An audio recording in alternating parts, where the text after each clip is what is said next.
Could you make Tropic Thunder today? Okay. Do you think that you could do Tropic Thunder today? Would that be possible? Oh, you could do it. And again, like Eddie, I look back to me. I'm putting in my 2 cents because that's probably all I'm worth in comparison to these two gentlemen. But to put in my 2 cents to these two multi-millionaires, potential billionaires for my man Robert Downey, and maybe even Rogan too, like damn. But like, one, could you make Tropic Thunder today? A lot of people on this thing said no, because the woke mob is going to come after you if you do. And sure, maybe. It was harassed when it came out. There's some people who had feelings about it when it came out. And it came out a long time ago. I think Tropic Thunder came out in what, 2012? 2008? Okay, so dang, no, even longer than I thought it was. It got backlash at that time as well. And I know some people, I know some people personally who didn't even find his performance or anything about the movie that funny. Like, of course you could make it now. Anything is going to possibly get just like, but people are using something from either like it's the woke mob or conservative on one side, anything like this and that. And it's ridiculous. Stop. And all of you people who listen to that shit and put that into your very being like it's a limb, chill. Amputate that for a little bit and just like actually scope out. Do some Uncle Iroh perspective shit on the landscape. And add a rainbow, just like Sokka did with Master Piandao. Look at the thing for a couple seconds, draw it, and add a rainbow. Sokka, he's the man. But just like Robert Downey said, of course you could make that today because he knew where his heart was. And this is, again, my personal opinion. Never thought Robert Downey was trying to insult black people. My personal take on it. Never thought he was that. What he actually did, which is why he probably got a lot of accolades for it, is he's taking a giant shit on a hardcore method actor who decided to take the role of Lincoln Osiris, a black sergeant in Vietnam, because he wanted to bring something to the table. And the movie actually did a good job of like showing, aside from him being goofy as hell, taking on a black role that should have went to a black man, like he has like intelligence as far as for like his craft in acting, the dedication he has toward like what's going on in 1960s Vietnam. There's that layer to him. Except of his just non-self-awareness about being the dude, playing the dude, disguised as another dude. Like, that's yeah. Absolutely. I wasn't offended by that. If anything, is like you could just, most people, the complaint that I heard most of the time was it's just not funny. They didn't think it was funny. And like, that's cool.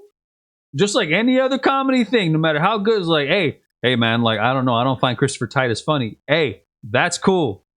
All right. Like, that's the extent of it. And now if we're extending it on to Ben Stiller, nowhere in there did I think Ben Stiller hated black people. Did I think he hated gays? If anything, I thought he was, again, taking a huge, lovely, mirror-colored shit on, like, the entertainment industry.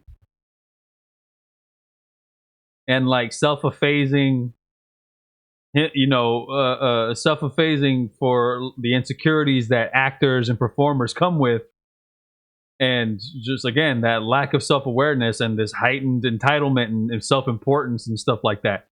I never got the impression that Ben Stiller might have has something to say about the black community or anything like that in regards to Robert Downey Jr.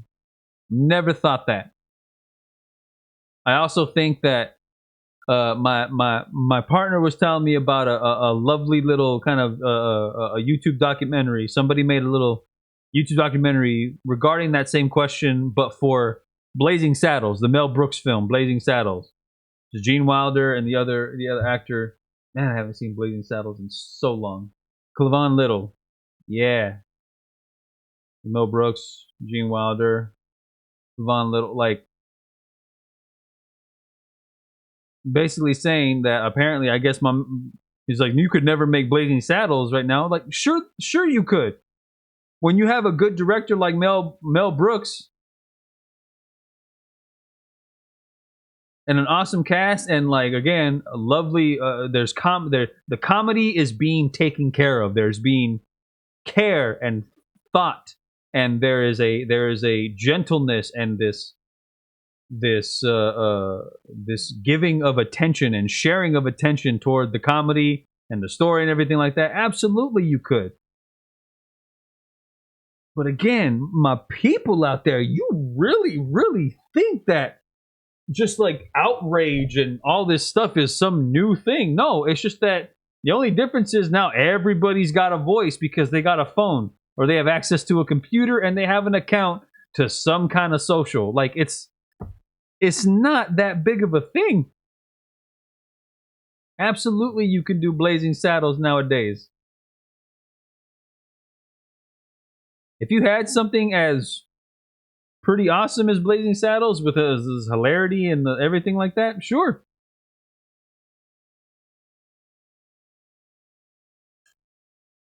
Rightfully so. It's one of Nino's favorite movies, Uncle Richard's favorite movies. That's awesome. I think you could. I honestly think you could. And again, it extends out because in all the movies that I've seen of Mel Brooks's, I never think that he has something scathing or poisonous or degrading to say about the things that he's giving to comedy. Him being a Jewish man, he always makes little things like, yeah, he's probably taking the shit on like the craziness of Hollywood and the industry and stuff like that. But obviously Hollywood's doing just fine in one way, shape, or form. Never thought Mel Brooks hated black people. And maybe that's not true. Maybe he had some dealings. Put it in the thing. I think maybe Chappelle, because he was in Dave Chappelle. He was in Robin Hood Men in Tights. Maybe he had something to say about Mel Brooks. Maybe he didn't feel right. Maybe even Cleavon Little didn't something in Blazing Saddles. Maybe he didn't feel right. But it's like, again, intention, my friends, intention. It defines the comedy space. And I don't know, like I know we're almost 3 hours into this stream. I could probably even go long, just doing this all night. We'll pull an all-nighter, friends, an all-nighter for we'll pull an all-nighter for a stream if I could do that. But I'm already so scatterbrained with some of this stuff. As much as I tried to stay on point, I tried to stay on target like Luke Skywalker, and I don't know if I actually destroyed the Death Star or just shot some random piece of it, and now everybody's dead. But like, I think I heard this quote from a channel that I watch called Some More News or something other. I can't remember where I heard this particular quote from. But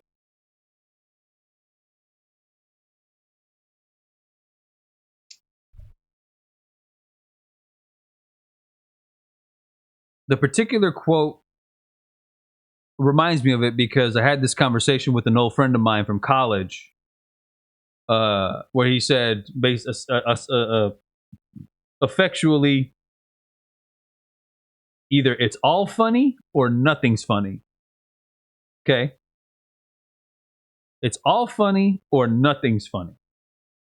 Like, it's all fair game, right? And I think at first, at the time, I might have I might have had some contentious feelings about that. Not like violent, like I punched him in his face or nothing. Just chopped him in his fucking throat. No. But I was like, I wonder, like, the contention or the consideration or the pushback being like, is that true? Like, is it all funny? Maybe not. I thought about it, and literally, figuratively, and I guess sort of structurally, and if you're trying to consider the embracing nature of comedy and what you need to do to put your audience on your side, is it's all about timing. So going with the it's all funny or nothing's funny, you could make a dead baby joke, right? Dead baby jokes. I love them. I got my humor can be as dark or as dirty as the best of them, right? Yeah, if you got a good baby joke, let me hear it. Would you want to tell a dead baby joke to a mother who just lost her baby? Or maybe she has her dead baby in her arms. Like, oh, dang. She's like, it's my child. Oh my God, my child. She's like holding her dead child in her arms, and you go like, dang. Well, hey. Now you can spend their college funds on like a nice pair of shoes. Like, my man, my person, wrong moment. And that might not be funny to that mom ever. Timing, place, all funny or nothing's funny. Either it's all funny or nothing's funny. So I will say I grew into thinking that I think I agree. I agree to the extent of the freedom to explore every topic and the freedom to dissect, trisect, quadrisect every topic up until octuple sect every topic to try and find something funny that could probably ease somebody's pain in regards to like dealing with, something pretty heavy in life. Absolutely. Fuck yeah. But the quote I was mentioning earlier was, so comedy has no boundaries, but maybe comedy has no boundaries, but maybe good comedy should. That gave me pause when I first heard it. It really did. It gave me something to really kind of stew over. Good comedy, quality comedy should have boundaries. And I think maybe like the real, I want to say maybe like the real thing about boundaries, it's like it's not about trying to limit yourself, but the boundary is in the responsibility. The boundary is in the utilization. Anybody can technically pick up a samurai sword pretty much and start swinging it around, right?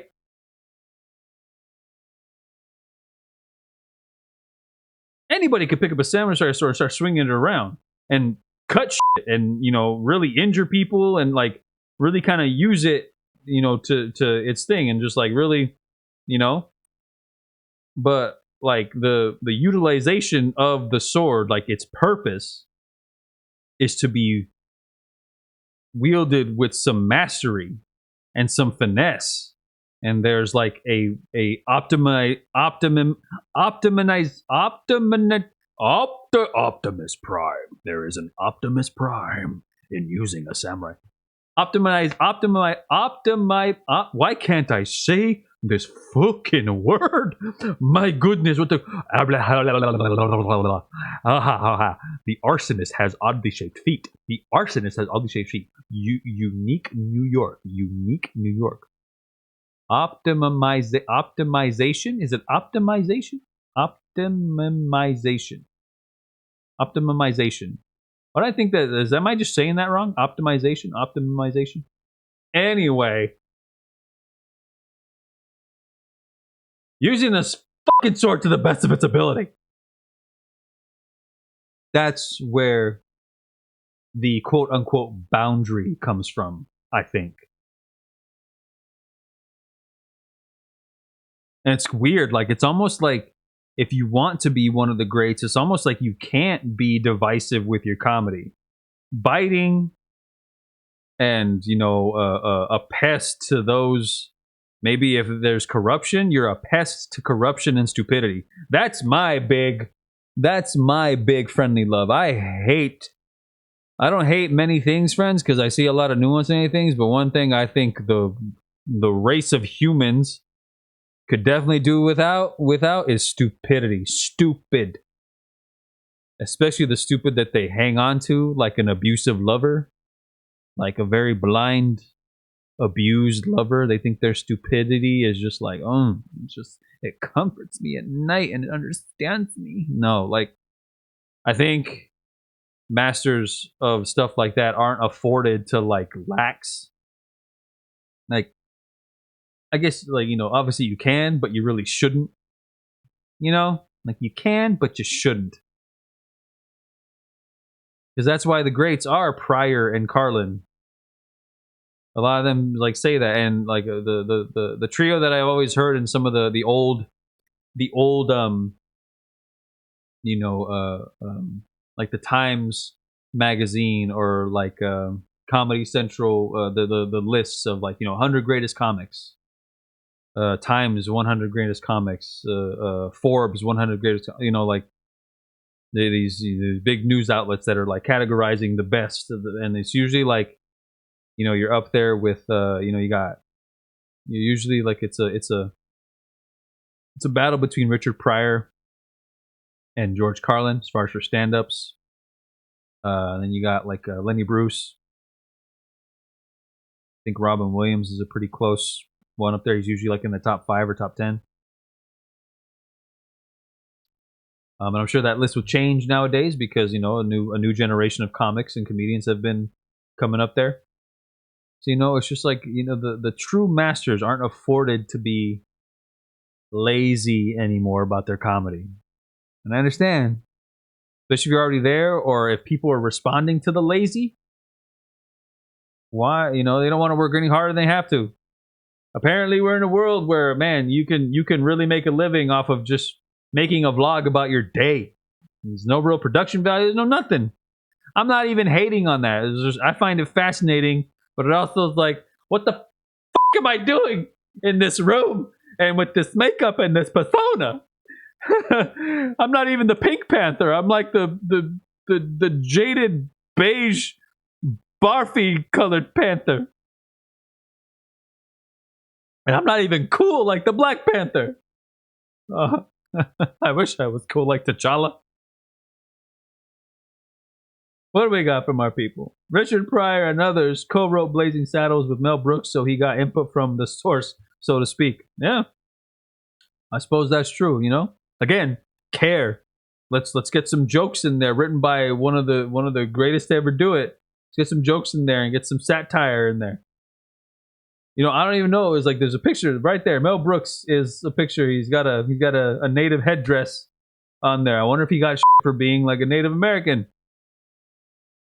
Young Frankenstein and the History of the World are some of my favorites of him, besides Spaceballs and Men in Tights. Oh man, it's been so long since Young Frankenstein. Cousin Vic says, really depends on the time of the comedy as well. At one point, blackface was the normal and funny for the time, but looking at blackface now, not funny at all. The history. Yeah, it was widely accepted. That was scathing satire and caricaturization.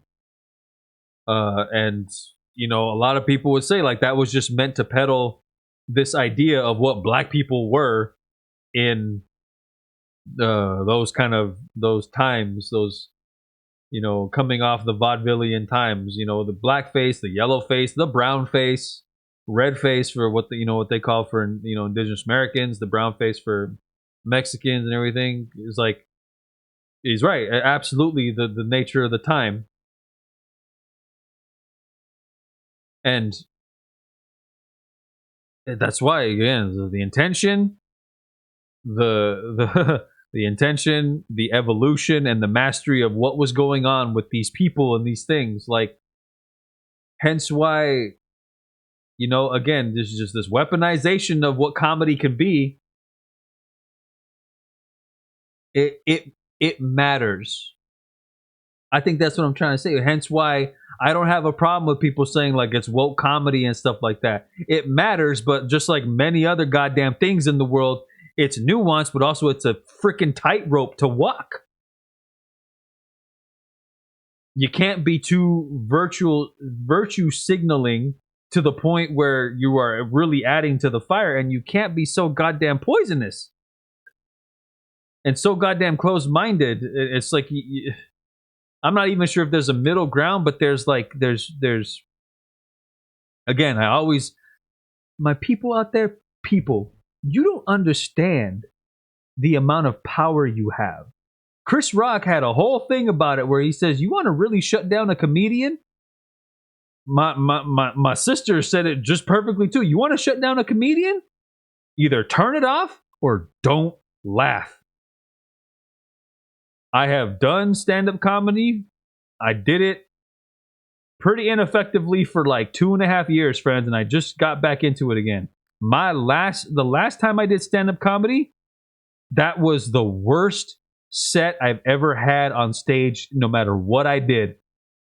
Whatever I was doing, kind of goofy improv, when I was having just when I was doing a play, it just, nothing was when I last did stand-up comedy, like, I think it was like maybe 3 or 4 months ago, to like crickets.